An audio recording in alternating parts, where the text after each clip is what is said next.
All right, boys, we're about to have a lot of fun on this show. First of all, I got a piece of chicken parm, so that's a great thing to shoot. Tabasco sauce, I'm ready to go. So just like this Tabasco, this show is going to be fire. We've got Mike Skolsky and Brennan Albert in the house. I am Adrian Fedque. I don't even know what we're doing, to be honest with you. We're going to go through the first 3 rounds of the draft. We're going to be talking about players that we love, players that we like, players that we don't like, players who might be gambles, players who we might want to trade for. We're getting into everything for the first 3 rounds. And then we also got some late upside sleepers as well. So let's bring the fellas on. I think I described that right. Yeah, I think you did a good job with that. Okay, yeah. All right, because I don't know what the hell we're doing. No, I mean, Adrian, I think you did a good job. I think what we're going to do here, folks, is we're going to kind of talk about the Eagles' first 3 picks in scenarios. Who would be the guy that we would be like, hey, no-brainer, sprint to the podium, or, sprint to your Zoom conference, whatever we're doing. Yeah. And this guy's a no-brainer. We want him. Okay, these are the guys that we would love the Eagles to draft. Maybe some guys that we would like the Eagles to draft if those spots. And then the guys that I think we've heard, being mentioned at this pick. And maybe we all want to say, hey, let's pump the brakes on this. Let's not buy into the hype so much. Let's also make sure we keep things framed appropriately. I think is exactly, Adrian, what we're doing here today. All right, let's keep it easy, stupid to start. So let's start with the guys that you'd sprint to the podium. I ain't sprinting because I got bad knees. I'm power walking to the podium. That's what I'm doing. Power walking. There's no podium this year. You just got it. They'll be on. Oh, that's true. That's true. Yeah. So we got to be super quick with the fingers then this year. That's what it is. That's also what makes it really tough to do any projections this year because it's all over the place. It's all over the place. And people are saying what mocks are looking like is nothing like the real drafts. Usually you have some scouts, the people are talking to each other at different, pro days and combines. But, we had the combine, but that was about it this year. This is my type of draft. No sprinting to the podium. This is great. Yeah. All right, let's start. Let's get right into the nitty-gritty. Who are we sprinting up to the podium for? I think this is pretty easy pickings here. But any of the big wide receivers, any of the big 3, if they're at 21, that's a no-brainer. Anybody else that you would consider at 21? No-brainer. Go up to the podium, make it happen. Obviously the big 3, and I mean that's something I would also obviously consider trading up for, just because if you identify, hey, this guy's a true number 1 wide receiver that we could have on a rookie deal, Carson Wentz, while he has his mega contract, that's something invaluable. But obviously any of those 3 guys that get within range, or if by some miracle any of them fall to 21, I couldn't get that pick in quick enough. Obviously C.J. Henderson, I see both of you guys have him. He'd be an excellent pick. I'm sure Brendan can talk more about him, but it seems like he's getting a lot of talk in the top 10 right now, if not top 15. So it seems like pretty much a stretch, but that's why we have this category, sprint to get the card in. And then after that, I feel like there's a whole chunk of players, which we'll get into. Oh, yeah, for sure. And C.J. Henderson is somebody I've seen mocked to the Jaguars in the top 10. So, it'll be interesting to see if they would actually pull the trigger on him. Brendan, you got some more information on him? Yeah, C.J. Henderson, super smooth. I think he's a very lock-solid number 2 corner. And you know what? If it wasn't for Jeffrey Okudah, we would be raving about this guy. I think he's just one of those situations here, fellas, where Okudah is so unbelievable that it kind of, overshines how good C.J. Henderson is.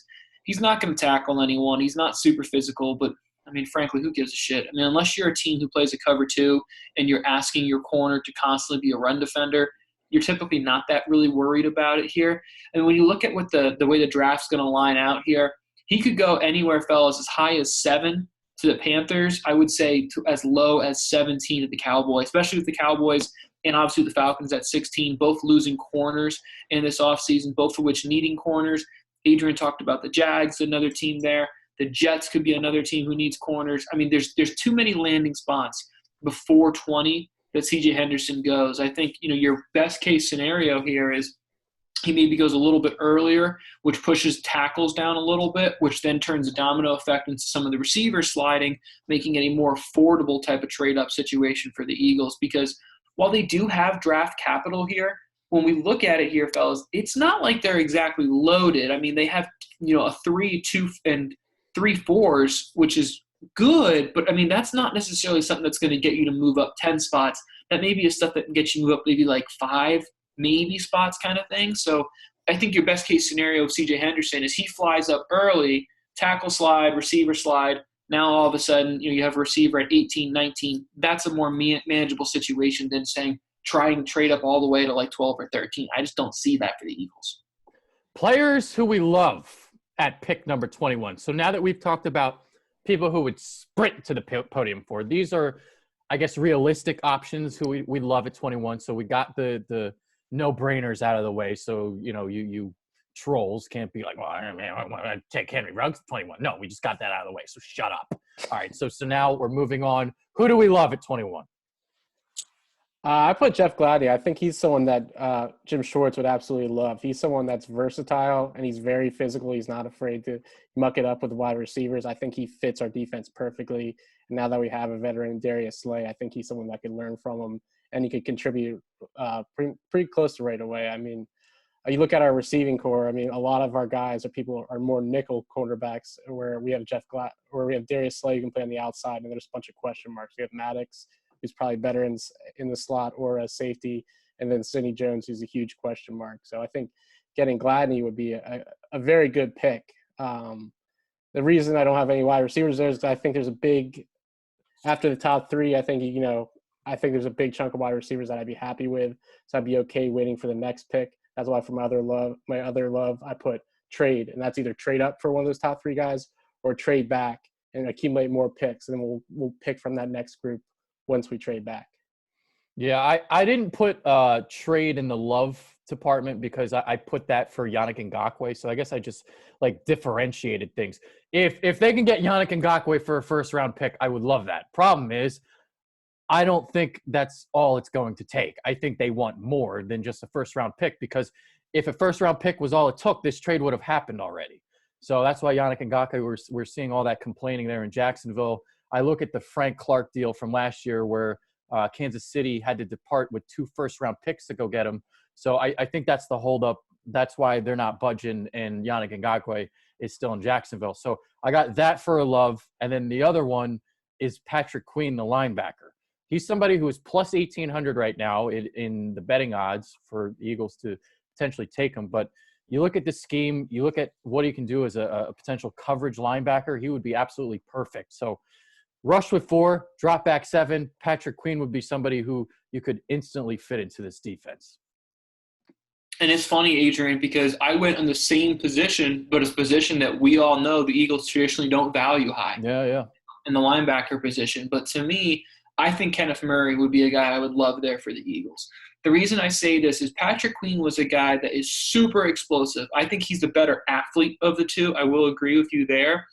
But Kenneth Murray has the larger body of work. I am more confident in the floor of what Kenneth Murray is than what Patrick Queen is. That's my concern about Patrick Queen. So that's why if I'm split between the two, give me the guy who I think has the higher floor, and I think that's Kenneth Murray there. He's more of the downhill thumper. You got Saquon Barkley twice a year. You got Zeke Elliott twice a year. Washington has a stable of running backs that they're going to run the ball heavily. That's what Coach Rivera has done in Carolina. You're going to see the run. So I'm a big believer in hey, you got to win the division first. This is actually a run-first division. So I would prefer the better run stuffer, which would be Kenneth Murray.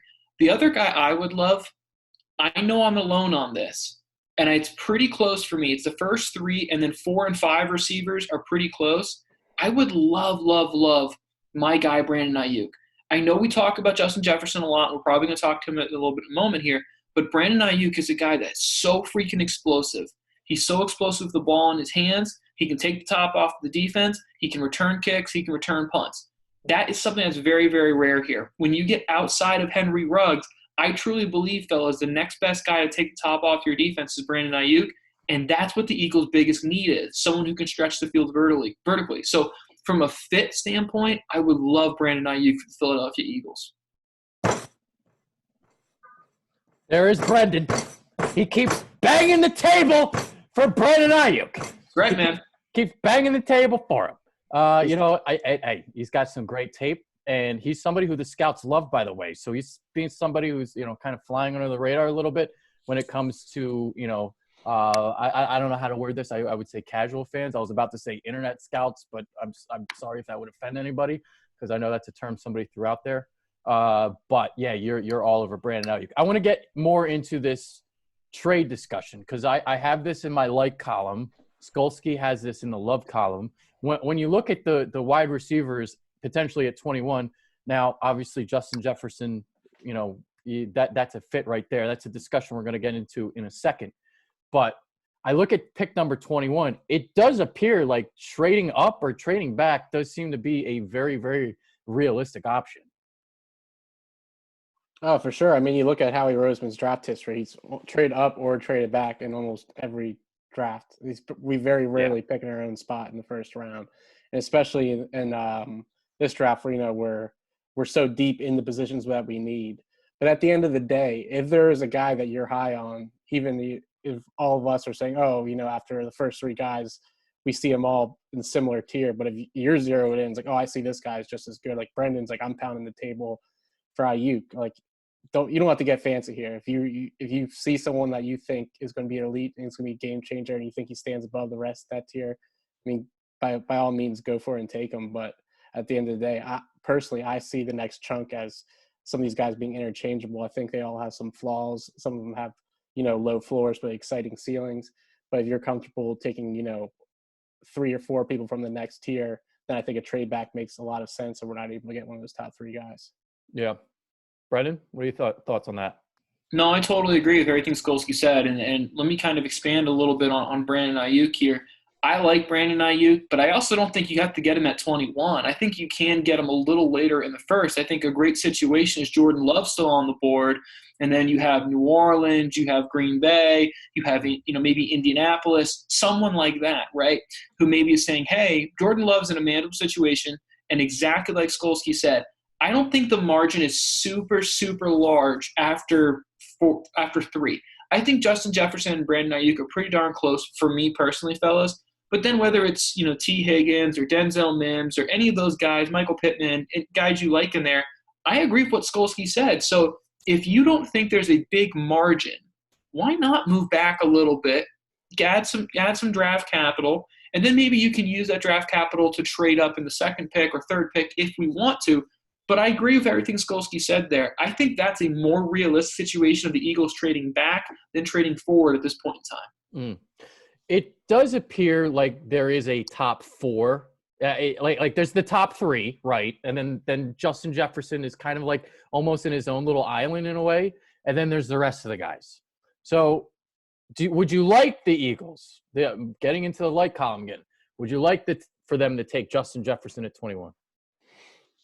I mean, I think he's gonna be a stud still. I mean, obviously, I would prefer the Eagles to take someone that can contribute from the outside right away, but I don't think Justin Jefferson is someone that can eventually learn to play the outside. He's not like someone I see like a Hamler who's like a smaller guy where he's like, well, he's not ever going to be physical enough to play on the outside. I think Jefferson has that ability, just maybe not from day one. But I mean, he showed his athleticism at the combine.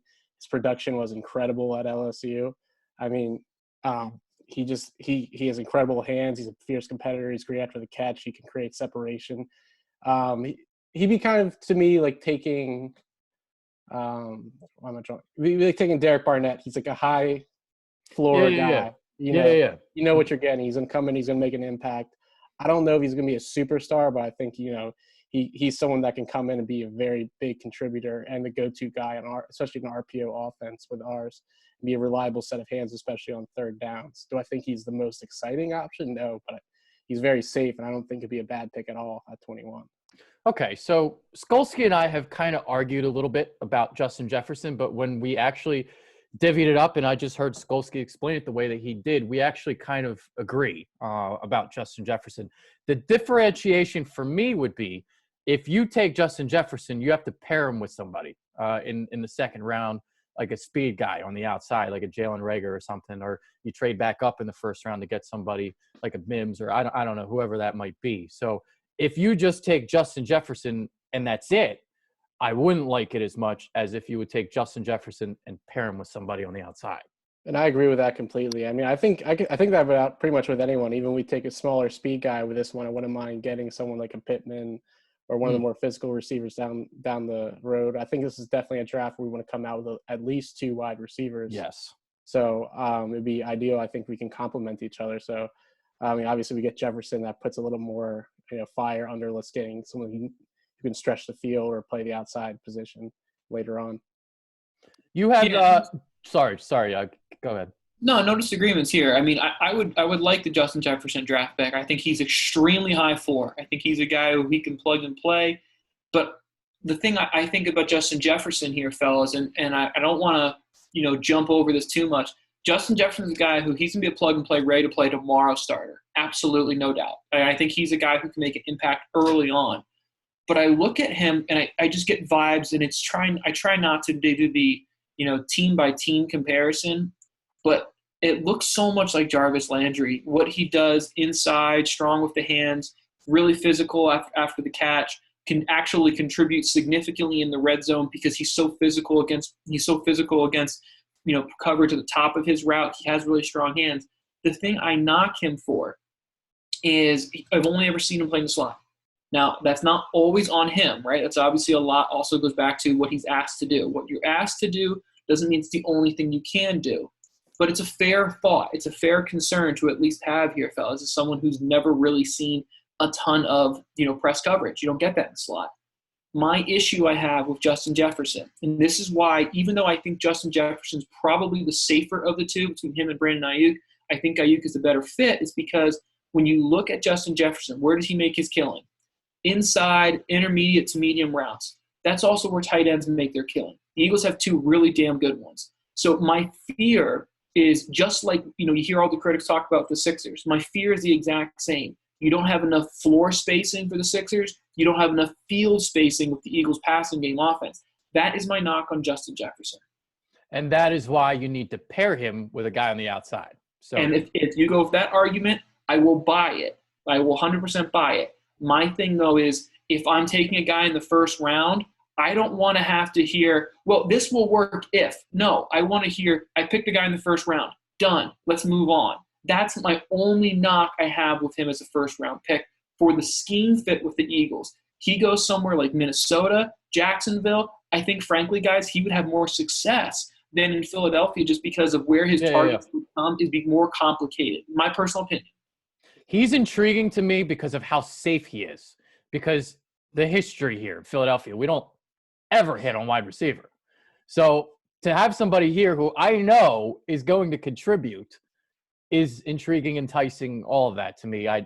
His floor is he's a very good wide receiver. Whether or not he can ever be, a Pro Bowl level wide receiver, we'll see. He's 800 plus yards from day one, and you're basically probably never going to get below that production. So he's going to be very, very consistent in the NFL. All right, let's move on to the gambles. All right, so who are the lottery tickets in the first round of this draft? Who you guys got your eye on? I think I have T. Higgins as my guy.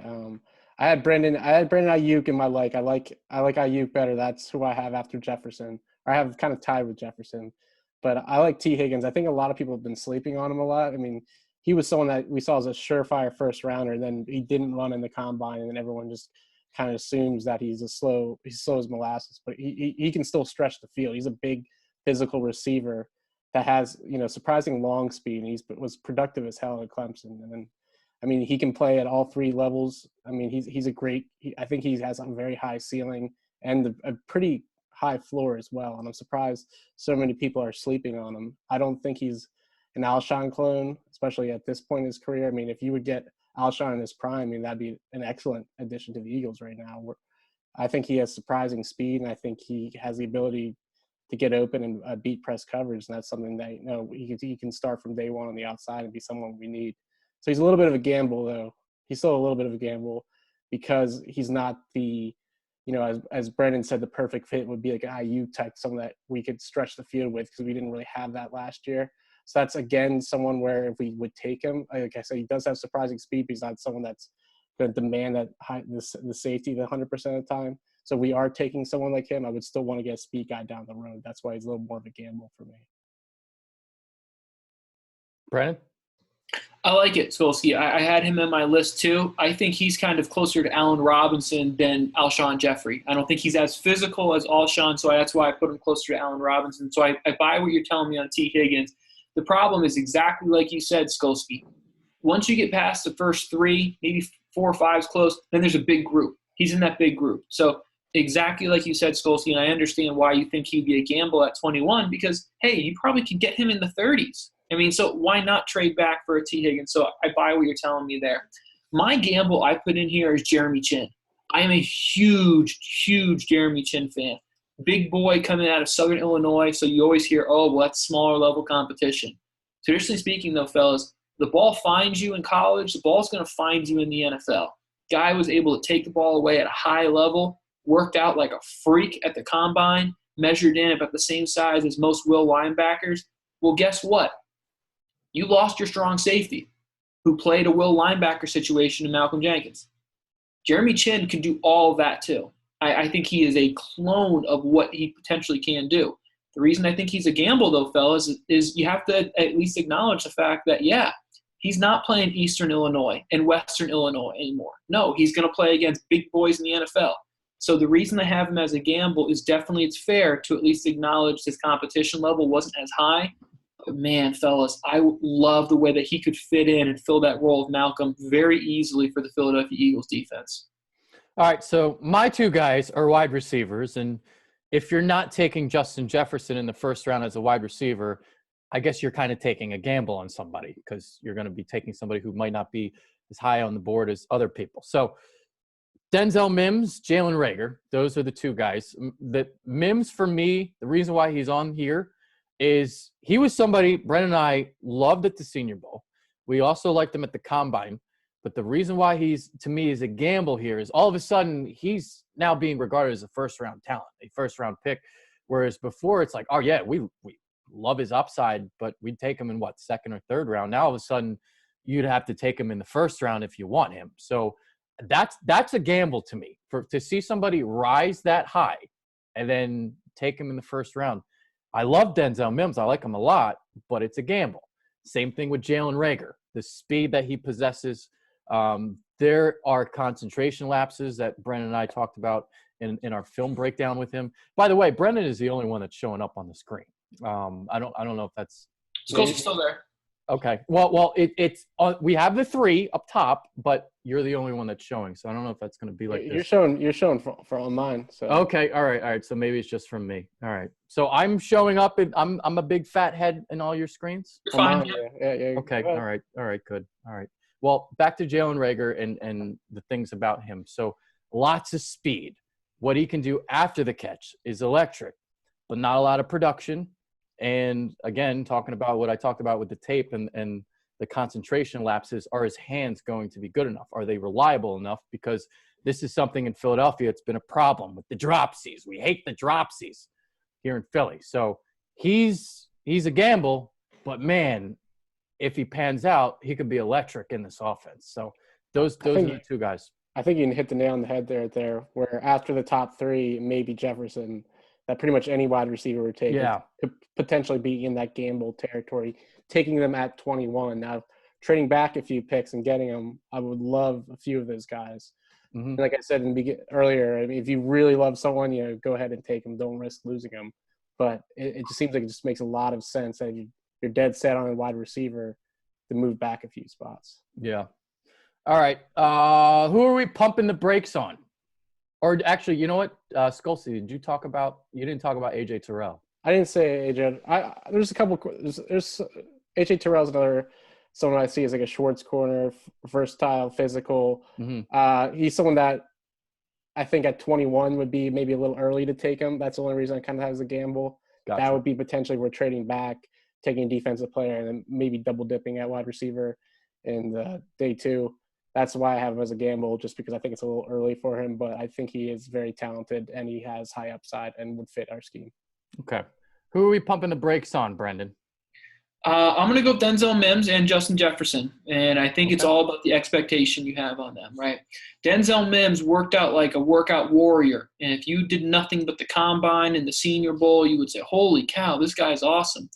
The problem I have here, fellas, is he doesn't play with that same explosiveness, or at least I didn't see it in film. I didn't see the home run threat. I didn't see the take the ball away over the top consistently that we saw from a Jalen Reagor or obviously Henry Ruggs or Brandon Ayuk. I didn't see that. Now, he did have some quarterback limitations at Baylor. That's certainly a fair thing to say. But again, if I'm not 100% confident, then I'm getting him later. I'm not getting him at 21. Justin Jefferson, the reason I pump the brakes on him here, fellas, is because if you draft Justin Jefferson with the mindset of saying, hey, he's probably going to be a guy who's going to have, like you said, Adrian, 800 receiving yards, handful of touchdowns, that's great. Then you're willing to say, I'm okay with having Jarvis Landry on my team. If that's what you're okay with, perfect. Then you have the right expectations. If you're drafting Justin Jefferson and you think he's going to be a guy who's going to take the top off the defense and he's going to be Tyreek Hill, DJ Moore's of the world, you don't have the right expectations for him. So that's why I say pump the brakes. It's more about how do you frame the expectations on Jefferson than necessarily his skill set as a whole. Yeah. Okay. All right. So the guys I have listed here, I have T. Higgins, so I am one of those people. So I have him, and then Grant Delpit. So out of the safeties, he's somebody more of a run defender. Eagle safeties, you kind of want more pass coverage, so he's not somebody that they would draft. But going to T. Higgins, now if they drafted T. Higgins, then that means that they're not high on J.J. Arcega-Whiteside at all. Yep. He might be somebody who gets cut during the summer. So I see body control, back shoulder type of player, and I just don't think that's a fit here for the offense right now. So I don't think he's a fit for the offense, and then I'm not even that big on the guy. So those two factors are in play, and I don't think Carson Wentz is really a back shoulder quarterback. So there's just a lot of limitations if you make him the pick at 21. I also said Grant Delpit. After the 2018 season, you're talking about Delpit potentially being like a top 15 pick. Like that's how good his 2018 season was. And then you saw him kind of a fall off this past season. And then on top of that, I have him as my fourth ranked safety right now. I like McKinney. I like Chin. I'm with Brandon. I'm very big on Jeremy Chin. And so like I think I wouldn't be happy with that at 21. Even though if you would have told me last year we could get him outside the top 15, I'd be like, hell yes. Yeah. Now, like you said, he seems more of like a kind of like a box safety, even though he can be an animal at times. Maybe in the second round, I would love that, but in the first round, give me Chin if we're going safety. There we go. All right, so that wraps up the first round of our show here. I don't know what to call this show, but our show. So first round is done. Now we're moving on to the second round. We're basically doing the same thing again, but I guess we'll just do a little bit quicker. So the first round took forever. So we'll do sprint to the podium, love, likes, gambles, pump the brakes, and we'll do all that. So I'll start. All right, I'll start for the second round. And I got Brandon Ayuk on here in case he falls. I don't think he will. I did put T. Higgins on here, even though I wasn't a T. Higgins guy. But if he's there at 53, yeah, you sprint to the podium. And Jeff Gladney is another one I put, the cornerback out of TCU. Yeah, so a lot of the guys I put are similar ones that we already talked about. Chin, I said my three safeties I have over Delpit. The other one would be Winfield Jr. He's very versatile. All these guys are people that can play the slot, are aggressive, and are playmakers on defense. I had Trey for Ngakwe. You said it would probably take more than a first. It would definitely take more than a second. That'd be pairing him with a player or future picks. But I'm hesitant to trade him for a first-round pick just because I think we need to make a pick or we trade for more picks with our first-rounder more than just trade him for a player. Even though he's 24 years old, he'd be an excellent fit. So, we talked about getting younger. That's still getting a veteran and getting younger just because he's 24 years old and already a very productive player. And then obviously Brandon Ayuk. So the way I saw this was when I said sprint to get the card in, is like these are the guys I see between 21 and 53. So I don't think they'll be there at 53, and I don't necessarily think they're a great pick at 21. So it's somewhere in between. So everyone I just listed, someone I think would be a good trade back candidate. I think that makes perfect sense, Golskin. That's a great way to frame it because I would agree with everything everyone said. I really like Antonio Winfield Jr. He reminds me so much of the Honey Badger. So much of the way he lines up all over the field. That's a great one. I don't want to hit anyone that you guys already talked about because I had Ayuk. I had T. Higgins as well. But I put Lloyd Cushenberry in here, LSU offensive lineman from the interior, has played guard, has played center. I think this is a sneaky long-term need for the Eagles earlier than we think. So whether that's a guard and then maybe moving to center situation would be make great fit if Lloyd Cushenberry is there from LSU at 53. That's a sprint to the podium type situation in my mind. Okay. All right. So these 2 rounds, we won't have to go as elongated because there are players here that we've already talked about. I have Jalen Reagor and Jeremy Chin in my love section. These are 2 players that we've already talked about. Reagor we've talked about extensively. So I'll just let you guys talk about the guys that we haven't talked about. So who do you guys love? So here's where Brandon and I are going to differ. I Yep. love Laviska Shenault Jr. I think if it wasn't for injuries, I think he would even be an acceptable first-round pick. 'Cause I'm that high on his ceiling. I mean, he's someone that I think he has to go to the right team because of his versatility. But I think the Eagles are one of those teams. I think Eagles, Ravens, Chiefs, Niners, those types of teams. And like I said, we're the Eagles. We're talking about the Eagles right now. I think he would be an electric player. That's someone that we didn't have last year once Deshaun went down in week 1, or I guess beginning of week 2, is that we didn't have that home run threat. But this guy, he can play outside. He can play slot. He can line up at quarterback, running back. He can pretty much line up at anything but offensive line. And he might even be able to do that. He's someone that's super high character. He was captain of his team sophomore year. He's a threat to take to the house. He's hard to bring down. He has great, surprisingly good hands for his biggest knocks are route running and injuries. Because like I said, injuries are the big question mark. That's why he might even be, we might be able to get him 53 or later just because he's coming off another course muscle surgery, which is why he didn't run as well at the combine. But you look at his play tape, he's a home run threat. And I think at the end of the day, you're talking about ceilings. While his floor is significantly lower than those other guys, I think his ceiling is as high as the top 3 guys. Jack of all trades, master of none, as Laviska Shenault. And I think that's a bit of a fault on Colorado for not having enough playmakers around him. It's also similar to Lynn Bowden from Kentucky, where they just asked him to do everything because they didn't have enough weapons. So that's my knock on him, is I don't know what he does great. I think he's a gadget guy like a Cordell Patterson. He has to go to the right offensive system. He goes somewhere like New Orleans and Sean Payton, look out, things are going to be really good. He goes to Detroit, we're never going to hear from him again. So I'm not a big fan of him by any means. Skolsky, I know you and me disagree. One other guy I wanted to put on here, we talked a little about Jalen Reagor. How about Willie Gay coming out of Mississippi State? All the world level of an athlete, a 5-star high school guy coming out, signed with Mississippi State, had some academic stuff that kept him, off the field here and there. But as far as an athlete goes, man, he is all world. And at the linebacker position at 53, he would be a great fit if he's there. I would love that pick for the Birds. All right, so you guys talked about Shenault. I have him in my gamble section. I am not as high on Shenault, so I guess I'm with Brendan in that sense. But I'm also in agreement with Skolsky that he would work for this scheme.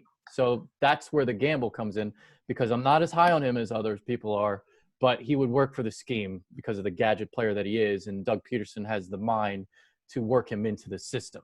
So I'm as a gamble. I guess we move on to where we at? Likes? We just do likes? We are on likes? Okay. All right. The one I didn't mention, Luz, will be Jaylen Johnson. I think he's an excellent corner. Again, who's someone who fits.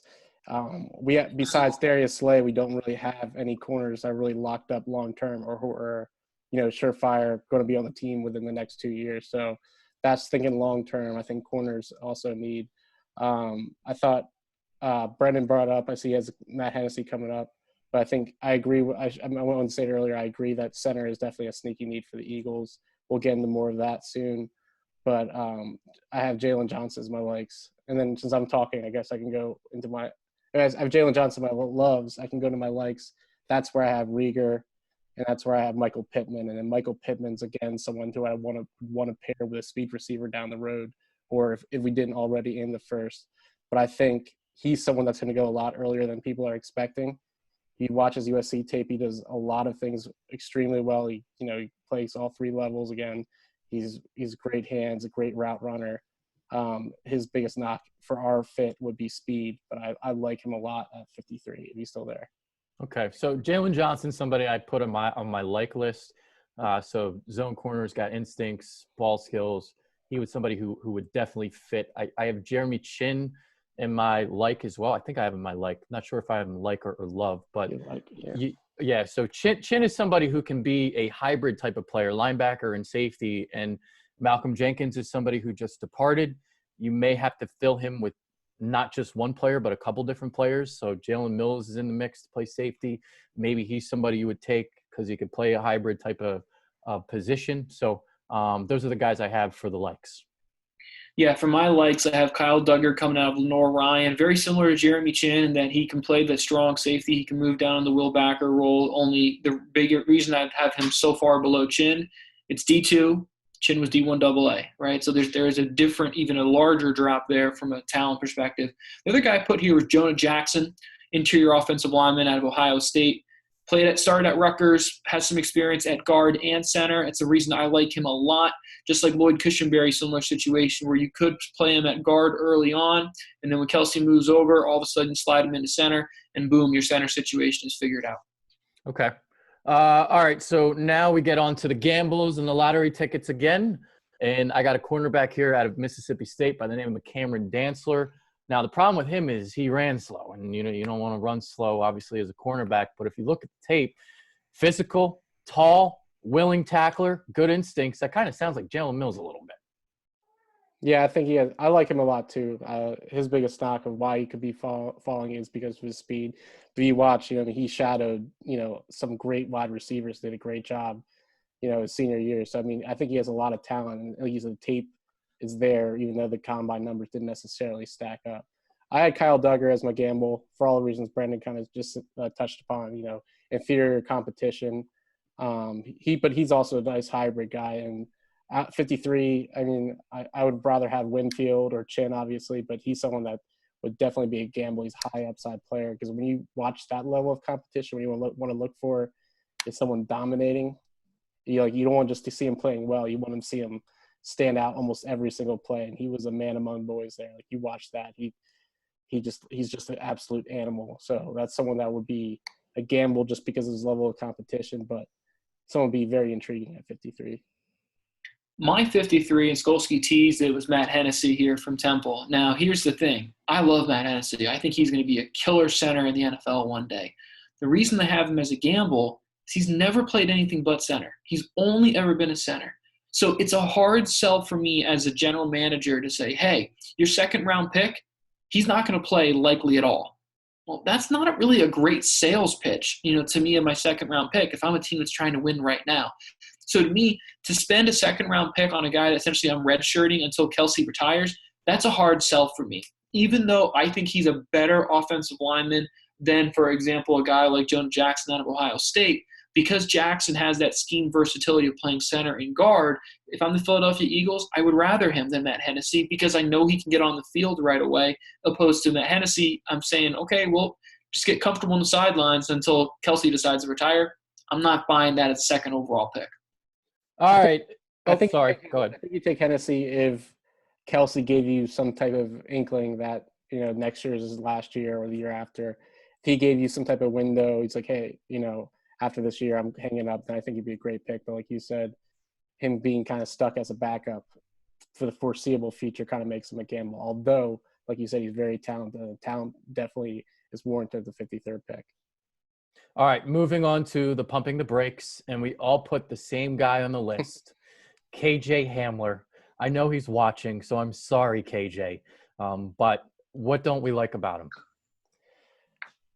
Well, we kind of talked about this with Justin Jefferson, and that's, right now we have Zach Ertz, we have Dallas Goedert, who are going to take up a lot of the slot snaps. And then KJ Hamler is someone that's kind of, even though he's very electric, he's kind of stuck in that slot just because of his size. And then on top of that, you have the concerns with the drop rate, which is not what you want. It's now, after all these years of watching these Philadelphia wide receivers, you're going to, convince the fans that our top wide receiver, his biggest issue in college was drops. It's kind of a tough sell. He is a very electric player, and I actually have him as my sprint to the card, spoiler alert, from the next pick. But at 53, I would rather personally go for like a Sheinault or a Rieger if he's somehow there, just because of their ability to play on the outside on top of their electric ability. Brendan? Perfectly, Skolsky, across the board there. If you get him if you're a third rounder, hey, that's awesome. In the second rounder, that's a little rich for my liking there. Smaller guy here and drop rate, Skolsky, everything you said there. Here's the other thing I'm going to say. I could argue very easily that no one had their stock drop more in this offseason from the receivers court than KJ Hamler.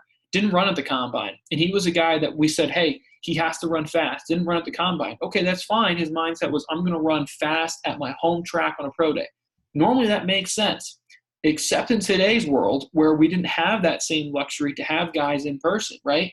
So then all of a sudden you have T. Higgins, for example. He didn't run at his combine, but he was able to get his pro day in. KJ Hamler wasn't. He was banking all in on running a fast 40, didn't get the ability to do that. So I think Skolsky and Adrian, he's too rich for my blood in the second round. Everything you said, Skolsky is perfect. He's only going to play in the slot because of his frame. Can he take the top off the defense? Abso-freaking-lutely. But this draft is so tight at the receivers group right now that I would just say he didn't help himself, and everyone else seemed to at least put something as a data point on the radar for college or NFL evaluators in the offseason. KJ Hamler simply didn't. All right, so this is where I want Brendan to talk about this. So I guess I'll just play devil's advocate just to do it, even though I have him on my list for the bad guys. But so the drop rate, right? This past season, it was very high.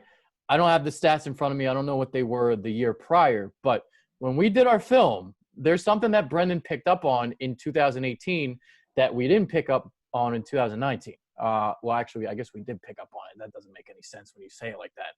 But you look at 2018 and the opening weeks of the season, he's catching the ball with his hands. He's catching the ball outstretched, right? If you look at 2019, he's catching the ball with his body. He's not catching the ball with his hands. So what's the issue? Is there a shoulder problem? Is there an issue at play here? Now, the physicals here, you couldn't meet with players, right? So, the only physical you're going to have is at the combine. You couldn't talk to the player anytime else. So this is another thing that's hurting him as well. It is, Adrian, and you nailed it perfectly. There was some interesting film that makes you kind of say, okay, all of a sudden the ball's getting into your pads in 2019. Why are you regressing? Well, I don't buy that he regressed. I buy more that maybe there was an upper body injury that prohibited him from really being able to use full arm extension, right? So that was some. But then you look at the combine. Okay, yeah, he got his physical at the combine, so teams got that. And you know what? I don't buy the fact that these guys aren't getting physicals now. I'm sure they're getting physicals by local doctors, and then those doctors are having it sent to NFL teams. The problem is those still aren't teams' physicians. And as we hear all the time here, fellas, there are guys who will pass 20 teams' medicals and they'll fail 12 of those team medicals. And in the end of the day, the NFL evaluators, they trust their medical physicians more than anyone else's. And exactly like you said, Adrian, they're not getting that opportunity to do so. All right, moving on to the third round. Did we talk about everybody? Did we get everybody in? I'm good. Okay. I'm fine. Okay. All right, third round we go. We're sprinting up to the podium. I got Michael Pittman, KJ Hamler. I'm just going to list the guys that you actually, no, never mind, because you have some players that we haven't talked about yet. But my guys we already talked about. So, yeah, I kind of hinted on it before. I have KJ Hamler. Like I said, at 53, I'm not huge on him, but if he's there in the third round, he's excellent value just because of how big of a playmaker he is. Is he the perfect fit? No. But to get someone of his playmaking ability in the third round, it's not an easy draft. It's not easy to find someone who's a home run threat like he is in the third round. So, once the further you get along the draft, the more willing you are to look past a few flaws. So KJ Hamler, if you just even close, that'd be an excellent pick in the third round. I have Dantzler for all the reasons that Adrian spoke on. And then who I see Brandon also has is DPJ, Donovan Peoples-Jones. He's someone who was the number one recruit coming out of high school. The production, he's someone that I think is going to be a much better pro than he was college player. I mean, he's someone who has all the ability in the world, just didn't turn up in Michigan. But, Michigan's offense, and I say this as a Michigan fan, has been struggling pretty much struggling for a long time, frankly. So I think if he goes to the right offense, he has the playmaking ability, he has the size, he has the athletic ability, he has the hands. I think that's going to come out as a pro. I think he's someone a lot of people are sleeping on just because the college production wasn't there. But I think that was more due to scheme than anything. So I think once we get to the NFL, I think he's going to be a great player, and I think third round would be a great spot for him. Let me ask you this, Skolsky, just really curious. If DPJ is on the board and KJ Hamler's on the board, who are you taking? Oh, man, that's tough. That's a good one. I'm taking Hamler. I mean, it also depends on what we did with our first 2 picks. True. Okay. True. If we take like a Higgins or someone, I would love a Hamler to pair with him. But if saying in a vacuum, we took 2 defensive guys with our first 2 picks, I'd probably leave Hamler just because I feel more. At least we'd have that home run threat, I guess. But that's a really tough one. That's almost a flip of a coin for me. Okay. And this is interesting. See, to me, fellas, once we start getting into the third round, that's when I start saying, hey, let's roll the dice. Now let's start swinging for the fences here. First and second round, let's just try to hit singles or doubles. And if we hit something better, that's great. Third round, let's swing for the fence. And that's why I would take Donovan Peoples-Jones, because everything you said, Skolsky, this is why he's a sprint to the podium situation for me. He is all-world upside. And I can very easily frame why his let's call it lack of production was so obvious at Michigan. I can very easily frame that there. So I would love Don Peoples-Jones in the third round. I would love KJ Hamler in the third round too, not to get twisted. But I think Don Peoples-Jones physically, because of his size compared to KJ Hamler, I think he opens more opportunities long term. But the other guys I put on here, Robert Hunt coming out of Louisiana Lafayette, playing the right guard position, and I mean this in the nicest way possible. He's a prick. He is an absolute bodyguard. He is the guy throwing everyone out the club. He is big. He is physical. He is mean. He's exactly when you want a power guard. His problem is he's not an elite athlete. I mean, if you ask him to be in a zone block, his team be late on his feet, maybe that's not the best fit for him. But if you want an ass kicker on the inside, he'll do that all day long. You put him next to Lane Johnson, and you're going to have defensive tackles going down their leg when they're playing against them. The other one I put in here was Cam Akers. I really, really like what we saw out of Miles Sanders in his rookie year, but the idea of thinking that Boston Scott is running back number 2 is a big stretch for me. So getting a running back early, Cam Akers, I think that would be a great pairing there. Okay. All right. So Donovan Peoples-Jones, I put him in my pump the brakes on. I probably should have put him on the gamble. The gamble makes more sense, but I was trying to figure out who to put at the pump the brakes on. What was the stat you sent me, Brendan? You sent me a stat like a month ago on him. It might have been a yak stat of how he had the least amount of yak. Yeah. And that is not a quarterback problem. That's a player problem. Very fair. And there's been a lack of production. Now, the reason why he's a gamble is because of the lack of production. And we know about what happened last year with guys who had some lack of production, somebody like Terry McLaurin, for example. This could be somebody who is like a Terry McLaurin. But the reason why he's more pump the brakes for me is I've seen guys like this in the past not pan out at all. 100% fair. Everything you just said there, Adrian, is 100% fair. If I am going to be positive, Paul, I'm going to say, look, Shea Patterson couldn't get the ball down the field, so we were going to have him run things like quick hitches, quick slants, situations that we just need to get the ball in 6-7 yards, and we knew he was going to be running into high traffic situations opposed to the intermediate and the deep stuff where maybe he is single high. But, Adrian, everything you said is 100% true. You get the ball in your hands, you got to do something with it. And if you can't do something with it in the Big Ten, it's hard for me to have a lot of confidence. So that's why I think I would still love him here because of his upside. But I will 100% agree with you, Adrian. Everything that you said as a criticism is 100% accurate. Okay. To me, he seems like a 4th-round guy and a 5th-round guy, not like a 3rd. Because of his physical athleticism, that's what gets him into the 3rd. Ceiling's very high, yep. Yeah, I get what you're saying, though, Adrian. Because like this is a draft where there's a lot of good players, and you're telling me he's going to be a 3rd? I don't know if I'm buying that one. That's totally fair. So, I get where you're coming from. I mean, I understand if somebody would take him in the 3rd round. I don't think he's a 3rd-round player. I get that. I think the other thing we also got to remember here, too, is once you get into the 3rd round, this is where compensatory picks come in. So now all of a sudden it's not 32 picks in the 3rd round. This 3rd round is much larger here. So that's where you see a 3rd-round pick, and all of a sudden he's, a guy like 110, 115. And it's like, well, that's actually closer to the 4th than 3rd. But I still think, Adrian, he'll go in the 3rd. All right, guys that we love. I've got Cameron Dantzler on this list. We've talked about him already. Van Jefferson, really, really good route runner. Somebody who shined at the Senior Bowl. If he's there in the third round, I'd pick him up. So those are my two guys for that column.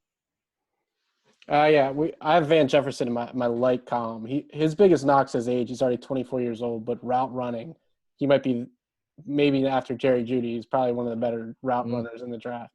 I mean, he's someone that's plug and play from day one. We kind of talked about this earlier.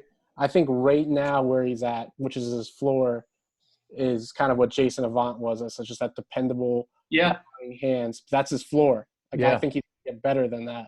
But he's someone that can come in day one and make an immediate impact. And that's someone that can be a very reliable target. So I think that would be a very good third-round pick. That's why I have him in my like. But for my loves, I have Sadiq Charles, the offensive lineman from LSU. I mean, he's someone that he had discipline. He was suspended for a few games, I think 6 games in 2019, or else you're probably talking about him as maybe a fringe day one guy. He's a very athletic lineman, which is what we want, and he's a very talented lineman. The disciplinary reasons, which might be a little tougher to get into, but I'm sure I kind of trust the team still just because of everything with going on with COVID. And, the interviews they have to do over Skype and all that type of stuff. But if he checks all those boxes, they're able to, feel comfortable with him. The talent definitely matches up in the third round, I believe, with him. And then the other guy I have is the linebacker, Logan Wilson. He's a very, very instinctive linebacker. He's someone that could probably come in and be the middle linebacker day one.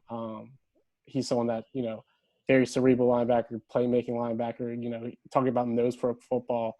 Like he's in, you watch the tape, he's in on almost every single play. And that's something that we don't get at Kenneth Murray or Patrick Queen.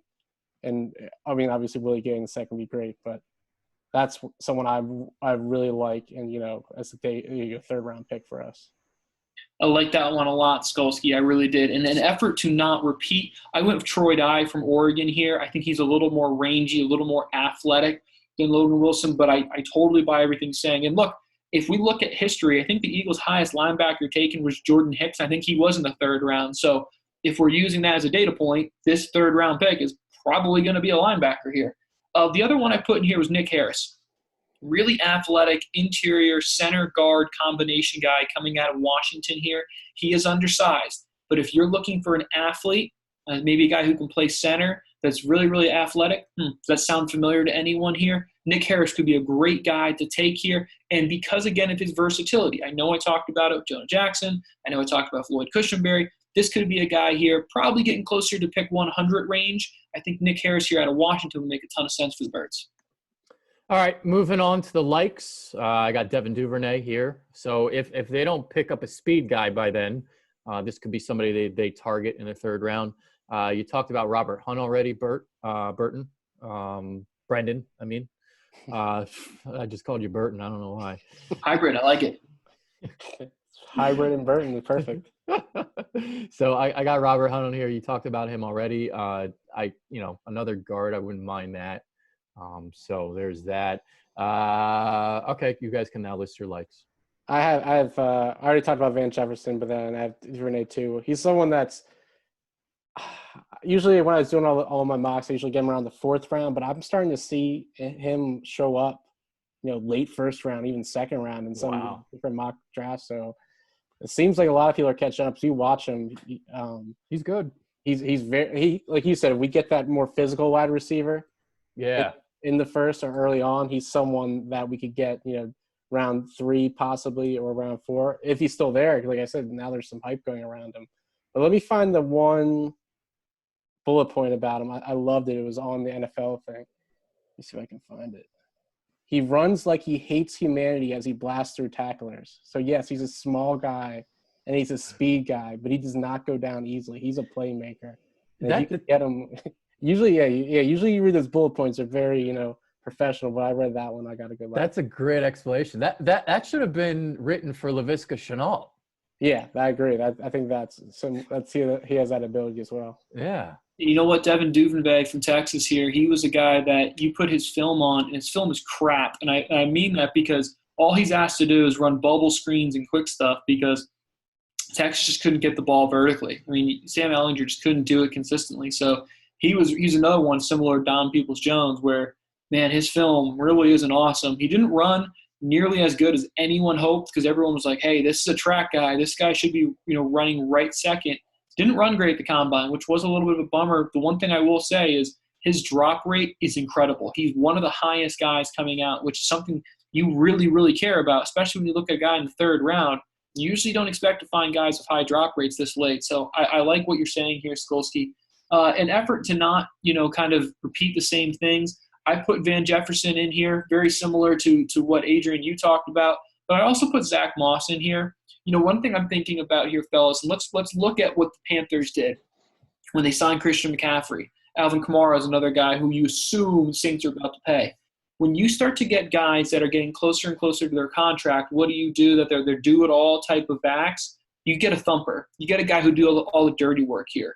Well, if you're Philadelphia and Zach Moss is on the board from Utah and he can be your thumper, go ahead and draft him here because this is a situation where all of a sudden you don't have to have Boobie Miles doing the stuff that Jordan Howard did. You can just add Zach Moss to do that and drive Zach Moss like a rental car, and then you can still cherish Boobie Miles and still put him all over the field here and let Boobie Sanders make plays.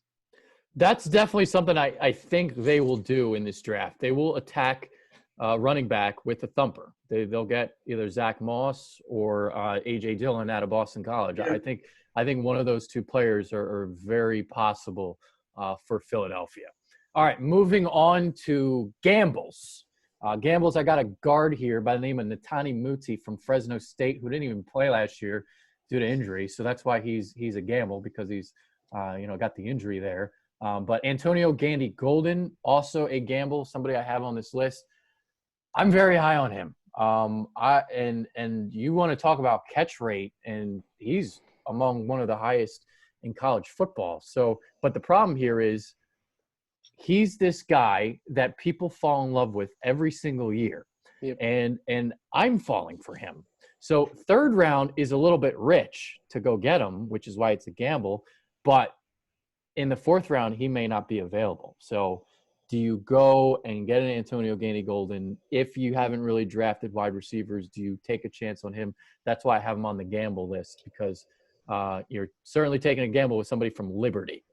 I mean, I'm the one who introduced you guys to him because I watched his tape and I messaged because you guys are doing a wide receivers breakdowns. I was like, have you done Gandy Golden? Have you watched him? Because his tape is awesome. His tape's unbelievable. I mean, but again, how I talked about with Duggar, when you see a small school, you don't want to see him play well. You want to see him dominate. Yes. And I just talked about a fun tidbit with Duvernay, but Daniel Jeremiah had the best quote I've heard of any prospect with Gandy Golden, and that was that he looks like Billy Madison at recess.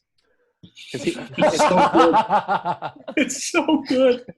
That was the best line I've ever heard about any prospect, and I thought it's true. You watch him, he just amongst boys. Like it looks like he's playing with a bunch of eighth graders. He just jumping over. He's mossing people. His catch radius is out of this world. So I have him as like my late round get. But I mean, if you really fall in love with him, I understand. I understand why you have him in your gamble territory, just because I think he's very low floor, but his ceiling's there because he's like. He has some crazy hands and crazy catch radius, and he's a very exciting player. So I think it's a little early for him, but I mean he's a lot of fun to watch. There's some Brandon Marshall to him when I watch him. Brandon Marshall, like the way that the body control, the physicality, and you talked about the Billy Madison quote is perfect because we even broke this down in the tape on him. I forget what opponent it was, but there were like 3 tacklers that he was driving. Syracuse. It was Syracuse. Well, it was a team before Syracuse because. The Syracuse was the team that confirmed my physicality for him because I was like, because there was these little guys that he was dragging around. Was it Georgia Southern? Okay, so he was dragging around like 3 little guys en route to the end zone. He dragged them for the last 20 yards of yards after the catch, and these guys were like half his size. So you talk about man among boys. That clip perfectly illustrates this. It looks like Jordan Mailata playing rugby. Yes. It's exactly what it looks like. Yes. But then when I saw him do it against Syracuse too, then I was like, okay, well, that's Syracuse. They're a big school. All right. So yeah. If you ask me here, fellas, what player in this draft would you feel least confident betting on where they go? It would be AGG. I have no clue if that's a good point. Third. I have no clue if he goes in the 6th or the 7th. Nothing would surprise me with him because, again, it's a really deep draft. He is all-world upside. There's so many things here, fellas, that just makes me say I don't want to place a bet on him. Now, for my gamble, Adrian already stole one, the guard out of Fresno, who's 100% a great player, but medicals is an issue. We don't want to talk about this, but we have to at least acknowledge it. Take away the concussion. Yes, Carson is a guy who hasn't been, Tom Brady or Eli Manning as far as ability to stay on the field. I understand a lot of times it's out of his control. But in the end of the day, you still need your starting quarterback to be there. And if you start calling guys and saying, hey, would you be our backup quarterback? We'll let you on Friday nights go down to Charlotte, and we know you were working in an ESPN. We just are begging you. That's not a great backup quarterback situation. So for me, I put Jake Fromm here from Georgia. I think he's going to be a guy who's going to have a Chase Daniels-like career where we're going to look up in 10 years and be like, holy shit, people are still paying him to be a backup? I think that's what we're going to see from Jake Fromm. But you know what? In the 3rd round, if he's sitting on the board there for the Philadelphia Eagles at 103, man, I would be very intrigued by this because this is a very, very shallow quarterback class. After you get past Fromm, it really takes off a cliff. So I would be pretty intrigued about the idea of Jake Fromm sitting there at 103 if I'm the Philadelphia Eagles. To go back to AGG real quick, I just wanted to make this one point. You know who he reminds me of? Ali Marpet out of Hobart. If you remember a couple years ago. Yeah. He's throwing kids around. Yeah, and he got drafted in the 2nd. So he's a perfect example of this. That I was trying to think of the perfect player and the perfect circumstance, and he was it. And especially considering, with everything going on this offseason, not being able to get in-person workouts, pro days, all that, who knows where he goes? Like you said, but there's probably scouts are just like us fawning over his tape, just the same way. I'm salivating. And to go to what Bert was saying, I'm all about getting a developmental quarterback. I mean, we have Studfeld for one more year. I think we have him on a 1-year deal. But after that, we're going to need a cheap backup to Carson Wentz. I don't agree getting one in the 3rd round, but I think getting one sometime in this draft. Like we'll probably release the list afterwards for some of the late round guys you like. I like a Anthony Gordon or like a James Morgan, like those type of guys, like later on, maybe like 5th round. I think 3rd round's a little early for a developmental player, just as like a backup quarterback, just because of all the needs we have. But I get where he's coming from, and I understand that. Talking about small school linemen with Ali Marpet, I put where's my list? Ben Barch from St. John's. He's someone that, again, you look at his tape, he stands out, but then he went to the Senior Bowl. When a small school guy goes to the Senior Bowl, you're kind of wanting him just to, hold his own. But he was stonewalling some of the top, rushers in this draft. So he showed that you can have it. And when you have a developmental offensive line coach, someone as prestigious as Jeff Stoutland, if you can get someone that you can see as that mold of clay, that's someone that's intriguing, especially in the 3rd round. You start taking those gambles. And the other guy I have is Antonio Gibson. He's kind of like a Darren Sproles, where he can line up. He's like a wide receiver and a running back. He's just a weapon. And what we really need in our team is just home run threats. It's what we didn't have last year once Deshaun went down. We put all our eggs in Deshaun Jackson's basket. And after he went down, every single drive we had was always slow and methodical because we had no one that you could hand the ball off to. Miles Sanders down the road, but, we had no one really big home run threat, and that's just what we need. That's kind of been like the gist of my likes and loves, a lot of these electric players that can take it to the house, just because every single drive, if someone scored quickly on us, we would have to take, 5-10 minute drive to score again, just because all of our guys are underneath guys, slot, tight ends, no one to really blow off the top. So that's why I have Antonio Gibson, just because he's a big playmaker. Okay. He's a really interesting one, Skolsky, because the majority of his career was at a receiver at Memphis, and then he recently made a move to running back. So he's a similar guy we talked about. You got to know when you're drafting him, don't plug him in and think, we're going to give him the ball 15 times as a running back. That's not what he's going to do. You have to move him all over the field. Yeah, I shouldn't say even Sproles. He's a lot bigger than Sproles, but you said he's someone that can play in the slot, and he can give you a few snaps of running back. Someone's not can be a primary backup to Miles Sanders, but someone you can use a specific role. I agree. All right, so I already talked about pump the brakes on Donovan Peoples-Jones. Who are on your guys' list? I put just Brandon Jones just because he's more of a box safety.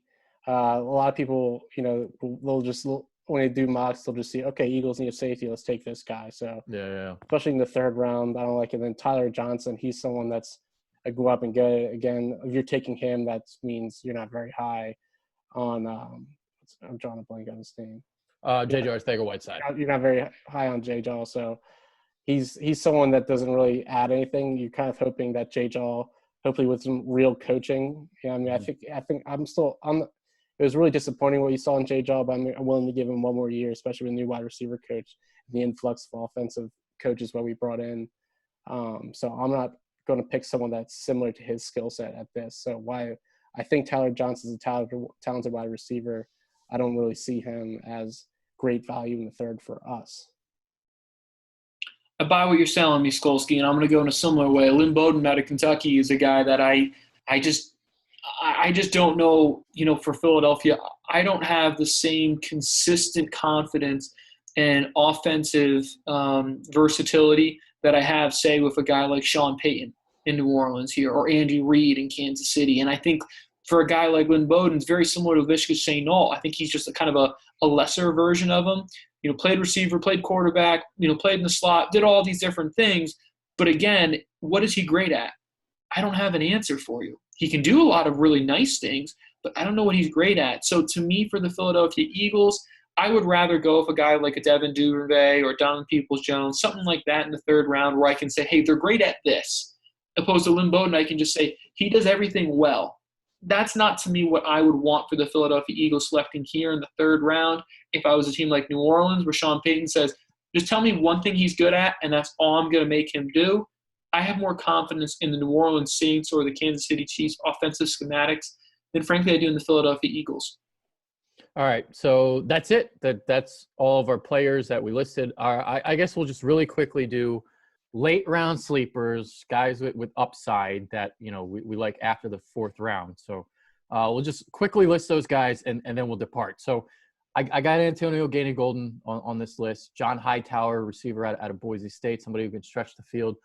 Jason Strobridge, defensive end from North Carolina. He's somebody who really stuck out at me at the Senior Bowl.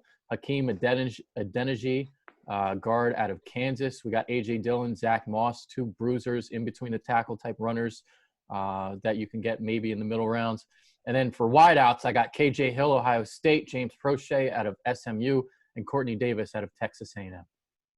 I'll run through just the highlights. We can maybe release the full list on Twitter or something, but we all have Gandy-Golden. I have Davion Taylor. He's a super athletic linebacker. He's very raw though, but he's someone that he has the ability to cover slot receivers and tight ends. I like him. Derek Tuska, super productive defensive end for North Dakota State. Again, small school but high motor, tests well, great size. I like him a lot. Maybe like fifth round plus. Kenny Robinson Jr., very intriguing safety. He's someone that I believe he got kicked off West Virginia, and he played last year in the XFL. I guess this year in the XFL.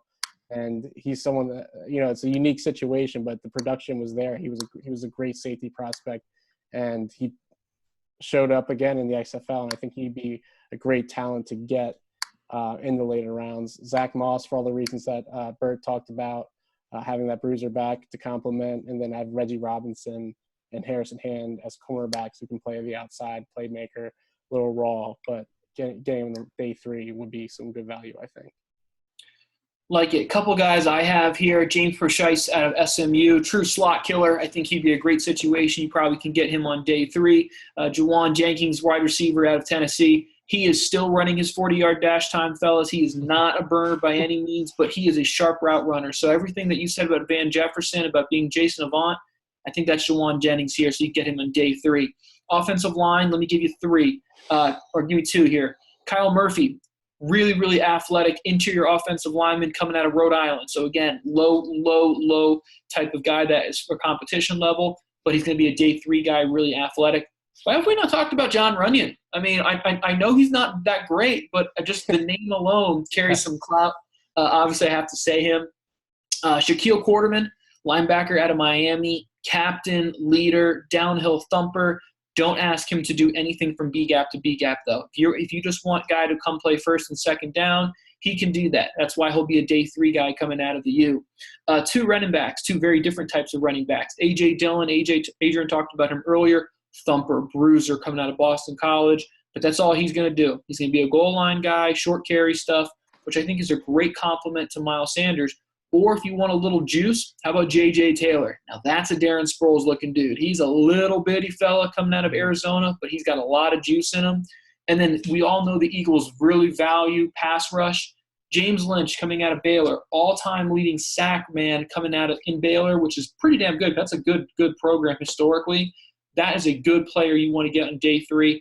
He is all effort. He is not a guy that's going to win with a lot of skill, but he is going to work his ass off. Kind of think about like what Derek Wolfe has made in his career. I think that's very similar we could see of James Lynch coming out of Baylor. I like that comparison, Derek Wolfe there with James Lynch. He had 19.5 sacks at Baylor last year. I'm trying to remember where Terrell Suggs got drafted. Wasn't he drafted late? High. He was high, man. He was when high? Sizzle got drafted. He's a first rounder. Was he? Okay, never mind. I'm thinking of somebody else then. All right. Well, I was trying to think of somebody who had a lot of sack production in college who was drafted later. I thought he was drafted later. Jalen Ferguson out of Louisiana Tech last year by the Ravens. Last year, 2 years ago, he's the all-time leading sack record in the NCAA, and he went 3rd round, I want to say. Yeah. So I talked a lot about last year. Yannick Ngakoue was somebody who had a lot of sacks, and he was a 2nd-round guy, I think. Mm-hmm. Anything else we want to talk about with this show? We've gone over an hour. This is a monstrous show. It's awesome. I would say in a dream scenario, if I'm the Philadelphia Eagles, let's say no movement. Okay, no movement here, fellas. I want you to answer this the same. We kind of maybe this is a good close. First 3 picks. First one's a receiver. Second pick to me, interior offensive line. Third pick is linebacker. In my ideal scenario, no trade situations, receiver, interior offensive line, a guy that can move center and guard, and then the third one I would go with a linebacker. Okay. I guess I'll approach this 2 ways because if you get Justin Jefferson in the 1st round, I'm taking a wide receiver in the 2nd. I'm pairing him up with a speed guy. But if you don't take Justin Jefferson and you take somebody like Patrick Queen, then all of a sudden I'm taking 2 wide receivers in the 2nd and the 3rd round. So I think the premise out of this is you want to get wideouts. You want to get at least 2 of them within the first 4 rounds for the Eagles. I think that's the big thing to come out of this draft. So wide receiver, then safety or cornerback for me. I agree with you 100%, Adrian. I want 2 wide receivers within the first 4 rounds. I don't care what order, but just assuming the top 3 wide receivers aren't there, and I'm even starting to think Justin Jefferson might not even be there at 21. He may not. I'm thinking cornerback, wide receiver, linebacker, or lineman. I think that's how I see it going. Then wide receiver first. If that was the case, wide receiver first pick in the 4th round. Okay. All right. So that's it. We went over an hour. This was a mouthful. We got through everything. I'm still trying to figure out what I want to call this show when I upload it. But this was awesome. This was a lot of fun. And I think we covered everything, literally. Like, what didn't we say? Any closing remarks? I mean, this is going to be the toughest draft. I guess it's going to be the toughest draft to mock. I mean, there's a lot of people we're talking about that are probably going to go way earlier. Some are going to go way late. I mean, last year, even when we didn't have all the COVID stuff going on, Adrian and I loved Chauncey Gardner-Johnson. Yeah. We both were so, we'd take him in the first round if we could. He had a really good rookie season, but for, I guess, reasons that weren't out to the public at the time, he ended up falling far. Mm-hmm. So there's a lot – and especially with this draft where they don't have those in-person pro days and, workouts, teams are going to be a lot more risk adverse this year, I think. So it's going to be a very interesting draft. Totally agree, fellas. All right. That is Brennan Albert, Mike Skolsky. I am Adrian Fedke. This is our 2020 Eagles mock draft show, whatever you want to call this thing. We're out of here. Peace. Appreciate it. See ya. I got a jet, fellas.